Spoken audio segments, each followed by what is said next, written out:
Jennifer, we just want you to know we love you. We're doing everything we can to find you. On the morning of January 24th, 2006, a young woman left her home for what should have been another ordinary day at work. She never arrived. No phone call, no struggle witnessed, no message asking for help. Within hours, concern turned into panic. Within days, investigators launched a wide-reaching missing person investigation. Yet despite extensive interviews, countless searches, and years of investigative work, Jennifer Kesse seemed to disappear without leaving behind the answers everyone expected. Then came a shocking discovery. Her car was found abandoned less than a mile from her condominium. Surveillance cameras had captured a person parking the vehicle and calmly walking away. It should have been the breakthrough detectives desperately needed. Instead, it became one of the most frustrating pieces of evidence in modern true crime.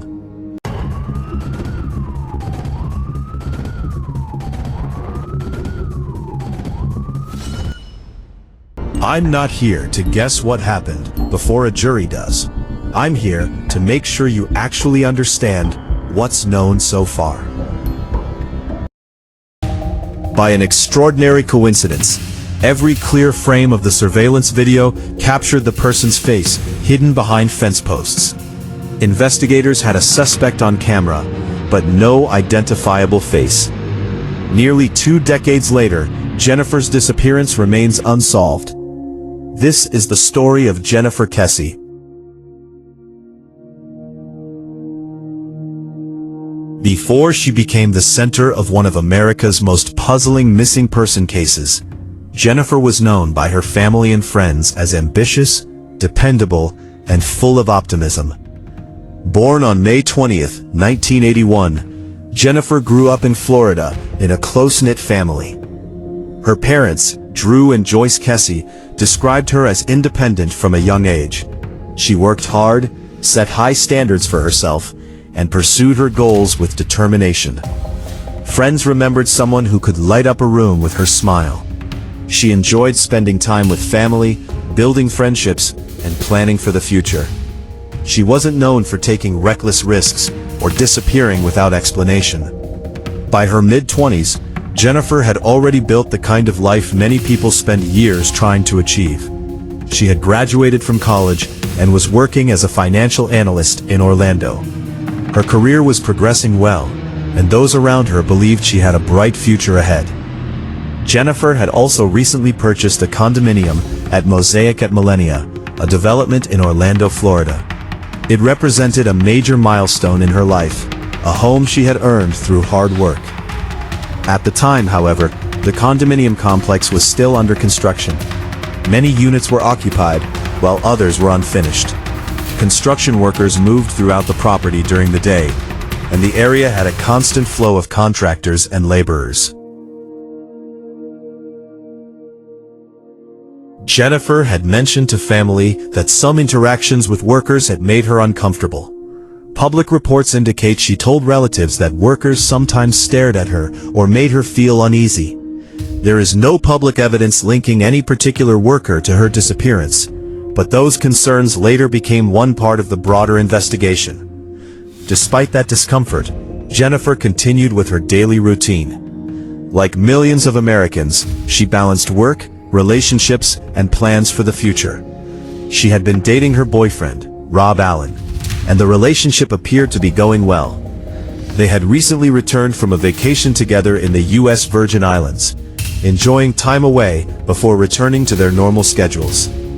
No one close to Jennifer noticed anything suggesting she intended to leave, disappear, or cut ties with her family. Everything seemed normal. On the evening before she vanished, Jennifer spoke with family members by phone. The conversations were ordinary. They talked about work, life, and returning from vacation. Nothing in those calls hinted that anything was wrong. No fear, no panic, no sign that she believed she was in danger. As night fell over Orlando, Jennifer prepared for another workday. She laid out clothes, got ready for the morning, and settled into what should have been another routine evening.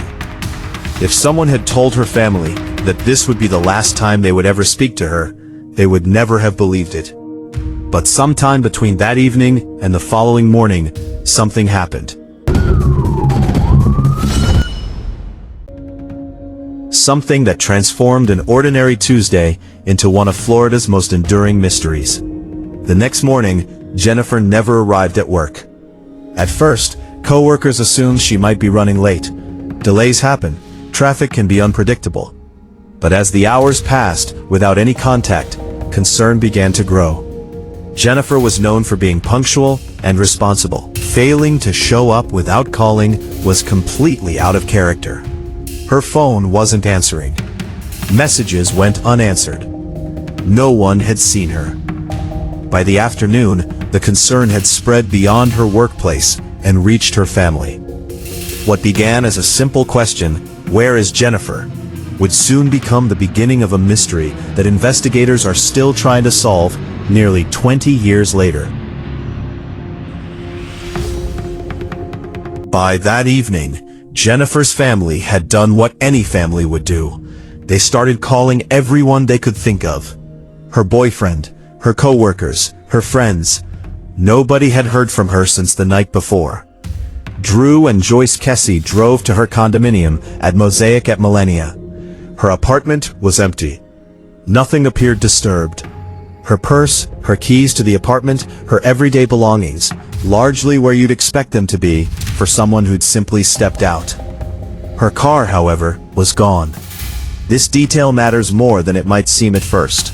No forced entry, no struggle inside the apartment. Nothing knocked over or disturbed. The kind of scene investigators often look for to distinguish a violent abduction from someone who left under their own power, at least initially. Whatever happened to Jennifer, it didn't happen inside her home. Orlando police were notified, and a missing person report was filed.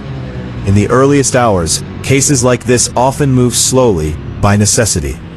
Adults have the right to leave without notice, and police can't treat every missing adult as a crime scene on day one. But Jennifer's family pushed hard, immediately, insisting that this was entirely out of character. They weren't wrong to push. Within 48 hours, everything about this case would look very different. 2 days after she vanished, Jennifer's car was located. Not near her workplace, not on a highway. It was parked less than a mile from her own condominium, in a different neighborhood entirely, at a complex called Huntington Point. Someone had driven Jennifer's car there. Someone had parked it. Someone had walked away. That single fact changed the entire nature of this investigation, immediately, from a missing person case that might resolve itself to something far more serious. Jennifer wasn't answering her phone because she couldn't, and whoever last drove her car wasn't Jennifer. Or if it was, something had gone terribly wrong for her to abandon it so close to home and vanish completely. Here's where this case becomes genuinely unusual, even by the standards of true crime cold cases. The apartment complex where Jennifer's car turned up had a working surveillance camera. And that camera caught something: a person parking Jennifer's car and walking away on foot. This should have solved the case in days, not decades. But by what investigators and the family have both described as an extraordinary stroke of bad luck, the exact path this person walked kept their face obscured by a wooden fence post in every single usable frame. Not blurred, not too dark, physically blocked, angle after angle, the entire way across the parking lot. You can watch that footage today. Portions of it have been public for years, and see a human figure, a build, a walk, general clothing. What you can't see in any frame that's ever been made public is a face clear enough to run against a database or hold up to eyewitness recognition. Investigators have used what is visible, general build, walking pattern, and clothing to try to narrow a description, but none of that rises to the level of a positive identification. It's evidence that confirms someone else was involved in moving that car without confirming who.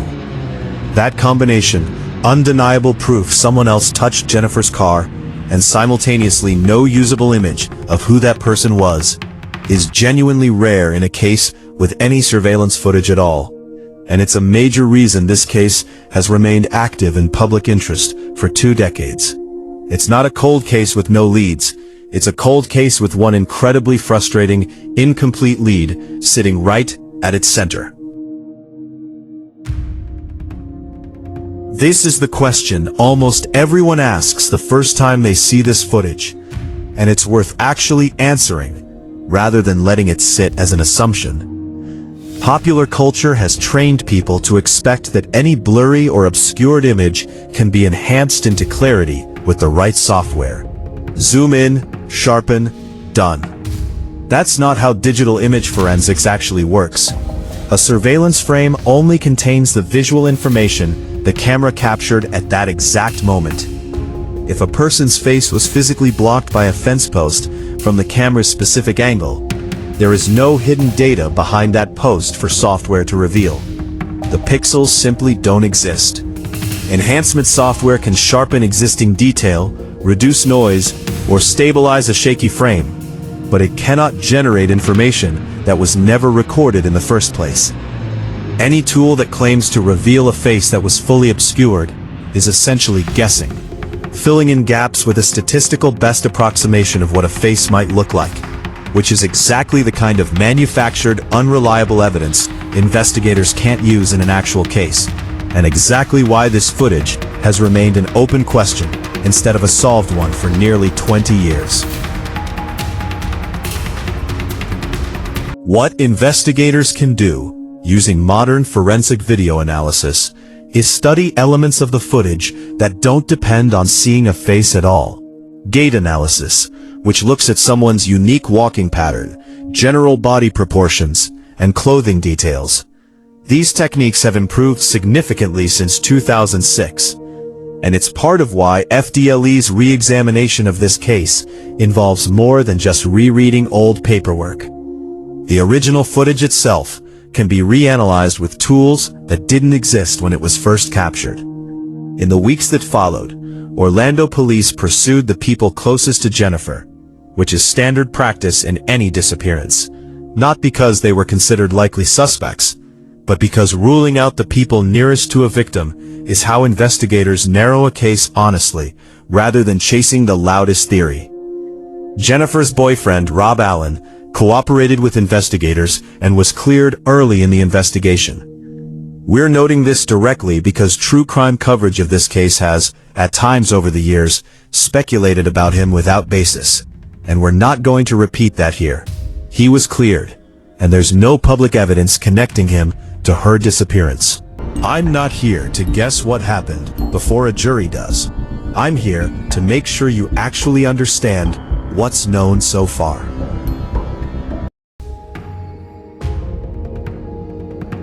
Investigators also looked at the construction workers who had regular access to Jennifer's condominium complex, given her own reported discomfort around some of them in the months before she vanished. This was investigated as one thread among many. To be clear, and we said this in part 1, and it still holds, there is no public evidence tying any specific worker to her disappearance. It remains one line of inquiry among many that investigators pursued, and as far as public record shows, never conclusively resolved.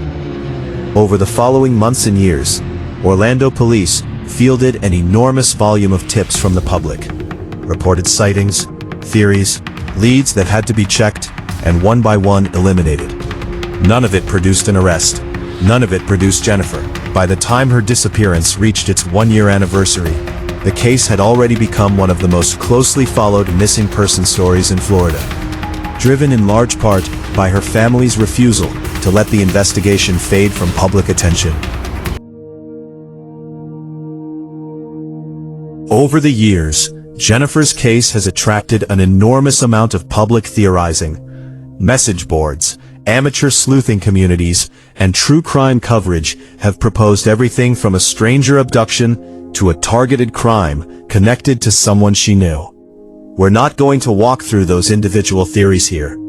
None of them have been confirmed by investigators, and repeating unverified theories about a real, still open case risks doing exactly what we told you at the start of this video we wouldn't do, presenting speculation as if it were established fact. What we can say is that the volume and persistence of public interest in this case, sustained for nearly 2 decades, is itself unusual. Most missing person cases fade from public attention within a few years. Jennifer's hasn't. A combination of her family's sustained advocacy, the genuinely unusual surveillance footage, and the case's total lack of resolution has kept it in the public eye far longer than most. What happened next is, in some ways, as much a part of this story as the disappearance itself. Drew and Joyce Kesse didn't wait quietly for Orlando police to solve the case. According to the family, they built and funded their own private investigative effort, hired independent investigators, and pushed for the case to stay in the public eye year after year. Billboards, media appearances, annual anniversary statements, all aimed at keeping Jennifer's name in front of anyone who might have information. We're flagging this attribution clearly, and we'll keep doing it throughout the rest of this video. Claims from the family's private investigation are the family's claims, not confirmed findings from law enforcement, unless we specifically say otherwise. It's worth understanding just how much sustained effort that actually takes, because most missing person cases don't get this kind of longevity in public attention. The Kesse family gave media interviews on nearly every anniversary of Jennifer's disappearance, for close to 20 consecutive years. They funded billboards along Florida highways with Jennifer's photo and case information, long after most cases would have quietly faded from local news coverage entirely. They engaged directly with true crime podcasts, documentary producers, and local television, consistently redirecting public attention back toward the case whenever interest began to wane. This isn't incidental to the story. It's arguably one of the central reasons FDLE's Cold Case Missing Persons Division eventually took over the investigation with the resources it has. Cold cases don't get reopened by accident. They get reopened when enough sustained pressure, public, political, and personal, makes it clear that a case hasn't actually been forgotten, even years after it stopped being news. Whatever the outcome, the Kesse family's refusal to let that happen is a significant part of why this case is still active today, rather than permanently shelved. In 2018, more than a decade after Jennifer vanished, her family took a significant step. They filed a lawsuit against the Orlando Police Department, alleging that the original investigation had mishandled the case, including claims around how leads were tracked and followed up on in the earliest, most critical period. This is the closest thing this case has to a documented, on-the-record institutional failure point, and it's worth sitting with directly rather than glossing over. A missing person investigation lives or dies on its first 48 to 72 hours. The period when memories are freshest, evidence is least degraded, and a trail is easiest to follow. If genuine gaps existed in how those earliest days were handled, as the family's lawsuit alleged, that's not a minor administrative detail. That's the difference between a case that gets solved and one that doesn't. To understand why that window is so critical, it helps to know how a missing person investigation typically unfolds. In the first hours, investigators are racing against several things at once. Memories that fade quickly, surveillance footage that many businesses only retain for a matter of days before it's overwritten, and physical evidence, fingerprints, trace materials, tire tracks, that degrades with weather and time. A lead that's actionable on day 2 can become nearly impossible to verify by day 30, simply because the evidence that would confirm or rule it out no longer exists anywhere to be found. That's the backdrop against which the family's 2018 lawsuit has to be understood. Whether or not every specific allegation in it holds up, the broader concern it raises, that critical time may have been lost in the earliest, most recoverable window of this case, reflects a real and well-understood risk in missing person investigations generally, not a theory invented for this case specifically.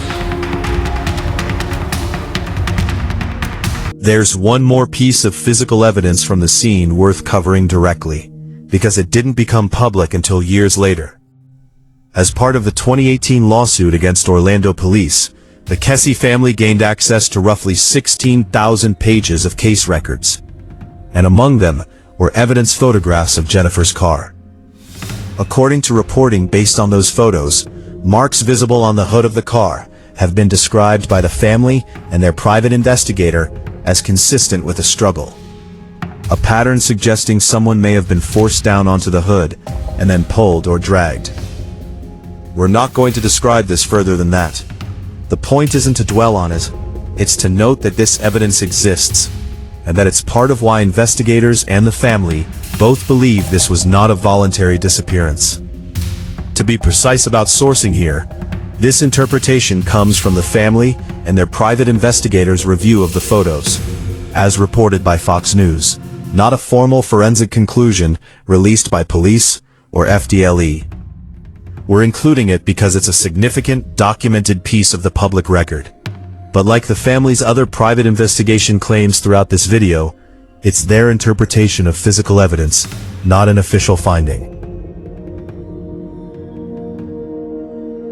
We want to be precise here, because this is exactly the kind of claim our speculation rule exists for. The lawsuit represents the family's allegations, not a court finding of fault, and we don't have confirmation of every specific claim made in it. What we can say with confidence is that the lawsuit itself, and the fact that the case sat without resolution for over a decade before a dedicated cold case unit took it over, are both matters of public record. In 2022, the Florida Department of Law Enforcement formally assumed the investigation from Orlando police, a meaningful shift since FDLE's Cold Case Missing Persons Division exists specifically to bring fresh eyes, modern forensic tools, and dedicated resources to cases exactly like this one. According to FDLE's own official statement, released on the 20th anniversary of Jennifer's disappearance in January 2026, agents have conducted more than 115 interviews, reviewed tens of thousands of documents and pieces of evidence from the original investigation, and spent thousands of hours re-examining the case from the ground up. FDLE Special Agent in Charge Felipe Williams stated the agency is, in his words, methodically pursuing leads, analyzing evidence, and conducting interviews, with the primary focus on finding Jennifer and bringing justice in this case. That's the confirmed official version of where this stands. It's worth pausing here to explain why a re-examination of 20-year-old evidence is even worth doing at all. This isn't just paperwork being reshuffled. Forensic science has changed dramatically since 2006. DNA testing that once required a visible biological sample can now work from touch DNA, a handful of skin cells transferred by simple contact, the same kind of advance that's cracked cases like the University of Idaho murders we've covered on this channel. Digital forensic tools for analyzing old video and photo evidence have also advanced significantly, as we discussed with the surveillance footage. And genetic genealogy, cross-referencing crime scene or case-related DNA against public genealogy databases, has become a mainstream cold case tool only in the last several years. None of this guarantees Jennifer's case will be solved using these methods. But it's the specific, concrete reason a 2006 case with no new witnesses can still legitimately be described as active and promising today, rather than simply reopened for appearances. Evidence collected in 2006 didn't change. The tools available to examine it did.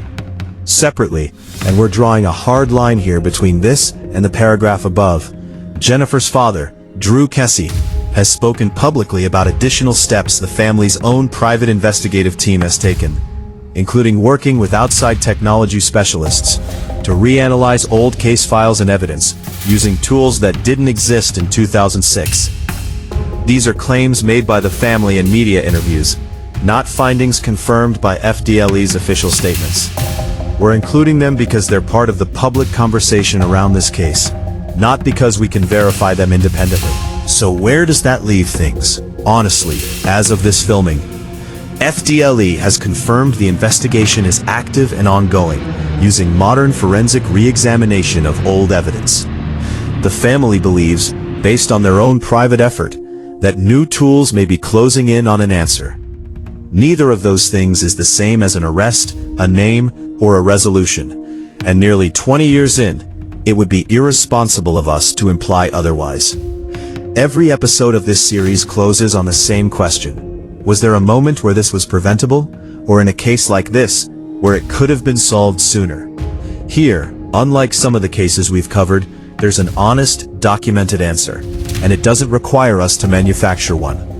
The Kesse family's 2018 lawsuit alleges specific gaps in how the earliest days of the original investigation were handled. Precisely the window where missing person cases are most solvable. We can't confirm every detail of that lawsuit's claims, but the underlying pattern it points to, the critical first days of an investigation being the hardest to recover once lost, is one of the most well-documented truths in missing person casework generally, independent of this specific case. If there is a failure point here, it isn't a single dramatic moment. It's the accumulated cost of time, the gap between an ordinary Tuesday disappearance and the years it eventually took for a dedicated cold case unit with modern forensic tools to fully take over. Whether earlier, more aggressive handling in 2006 could have changed the outcome is something we can't know for certain. What we can say is that the case sat functionally cold for far longer than the family believes it needed to. And that gap is the honest, documented center of this story. As of this recording, Jennifer Kesse has not been found, and no arrest has been made. FDLE's investigation remains open and active. If you have any information related to this case, FDLE has asked the public to contact their Orlando office directly. We'll leave that information on screen. We'll keep following this the same way we always do. Carefully, and only with what's actually been proven.